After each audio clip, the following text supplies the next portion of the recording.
વડાપ્રધાન નરેન્દ્ર મોદીના 75મા જન્મદિવસ નિમિત્તે સુરતમાં અનેક કાર્યક્રમનું આયોજન કરવામાં આવ્યું છે। ત્યારે આજે સવારે સીઆર પાટીલ શહેરના જાણીતા પાલે પોઈન્ટ વિસ્તારમાં આવેલા ઈચ્છાનાથ મહાદેવ મંદિરે પહોંચ્યા હતા। અહીં તેણે ભગવાન ભોળાનાથ પર જળ અભિષેક કર્યો અને વડાપ્રધાન નરેન્દ્ર મોદીના દીર્ઘાયુ અને સ્વાસ્થ્ય માટે વિશેષ પ્રાર્થના કરી। આ પૂજા અર્ચનામાં મોટી સંખ્યામાં ભાજપના કાર્યકરો પણ જોડાયા હતા, જેમણે એક સાથે મળીને વડાપ્રધાનના લાંબા અને સ્વસ્થ જીવન માટે કામના કરી હતી।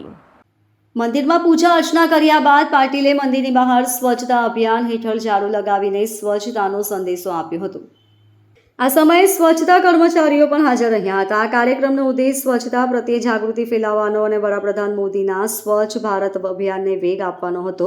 આ પ્રસંગે મીડિયા સાથે વાતચીત કરતા સીઆર પાટીલે જણાવ્યું હતું કે વડાપ્રધાન નરેન્દ્ર મોદીને નેતૃત્વમાં આજે ભારત એક આર્થિક રીતે મજબૂત રાષ્ટ્ર બની રહ્યું છે।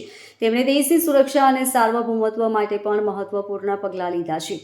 દુશ્મન દેશને પણ ઓપરેશન સિંદૂરથી જવાબ આપવામાં આવ્યો છે તેમ કહી તેમણે વડાપ્રધાનની મજબૂત નેતૃત્વ શક્તિની પ્રશંસા કરી। તેમણે ઉમેર્યું કે આજે દેશભરના ભાજપના કાર્યકર્તાઓ મંદિરોમાં જઈ વડાપ્રધાન નરેન્દ્ર મોદીના દીર્ઘાયુ માટે કામના કરી રહ્યા છે। જ્યારે કરોડો લોકો એકસાથે પ્રાર્થના કરશે ત્યારે ભગવાન પણ ચોક્કસથી સાંભળશે। આજના દિવસે સુરતમાં માત્ર ઈચ્છાનાથ મહાદેવ મંદિરે જ નહીં પરંતુ શહેરના અન્ય ઘણા મંદિરો અને સ્થળોએ પણ ભાજપના કાર્યકરો અને સામાન્ય નાગરિકો દ્વારા વિવિધ સેવાકીય કાર્યો અને પ્રાર્થના સભાઓનું આયોજન કરવામાં આવ્યું છે। નમસ્કાર મિત્રો, આજે આપણા દેશના લાડીલા વડાપ્રધાન, ગુજરાતના સપૂત અને ભારતનો આખા દેશમાં ડંકો વગાડનાર માનનીય પ્રધાનમંત્રી શ્રી નરેન્દ્ર મોદી સાહેબનો આજે 75મો જન્મદિવસ છે।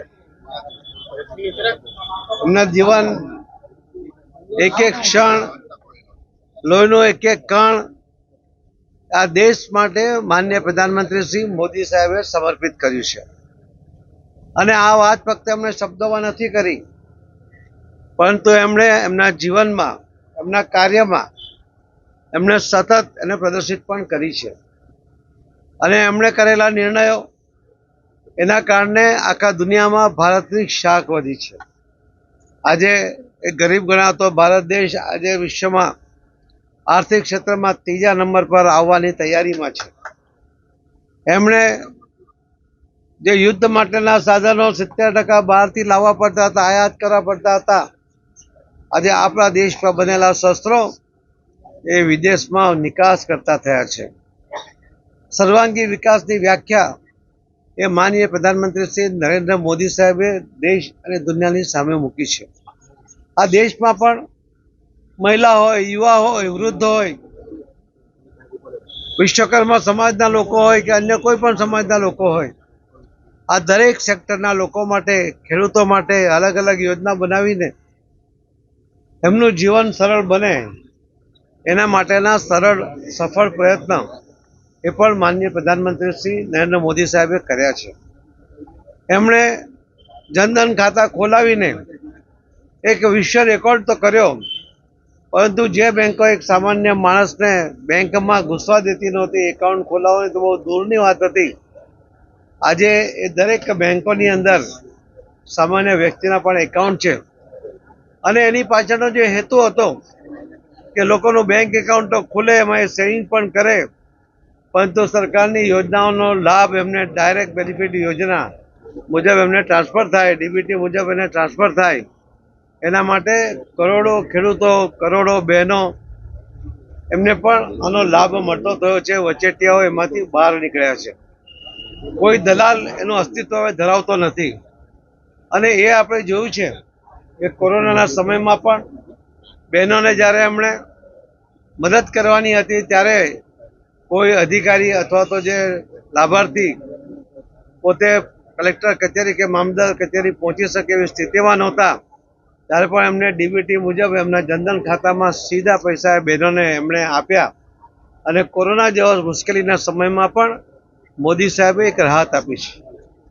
પહેલગામ જેવા બનાવ બન્યા અને ત્યારે એને જવાબ આપવો જોઈએ એવી જે દેશના લોકોની ઈચ્છા હતી, એનું પણ એમણે સફળતાપૂર્વક લોકોની ઈચ્છા પૂર્ણ કરી છે।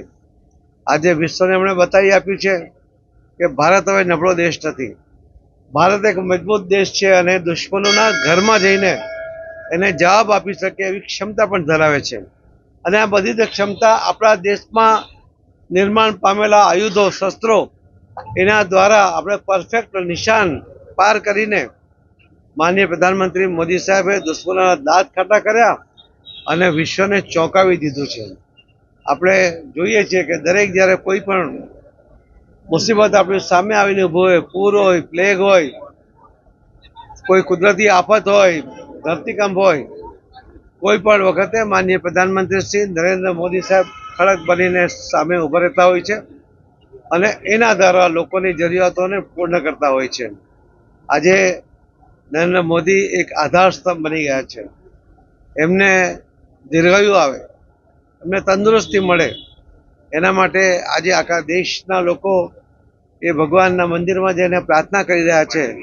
આજે સુરત શહેર એકમ પણ અને ગુજરાતમાં પણ દરેક જગ્યાએ કાર્યકર્તાઓ માનનીય પ્રધાનમંત્રી શ્રી નરેન્દ્ર મોદી સાહેબના દીર્ઘાયુ માટે અને તંદુરસ્તી માટે પ્રાર્થના કરી રહ્યા છે.